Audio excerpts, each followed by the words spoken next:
Είμαστε από την ομάδα STEM του Γυμνασίου Νεάπολης. Είμαι η Δόξα, είναι η Μελάνθη και είναι η Νεφέλη.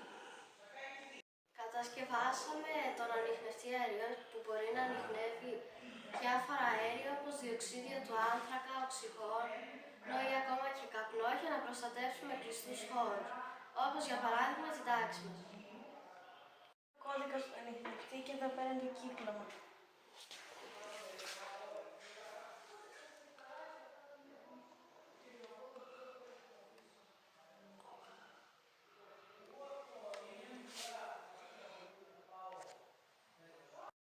Όταν ανιχνεύσει υψηλά επίπεδα αερίων, τότε ανάβει το φωτάκι και χτυπάει το μπάζερ.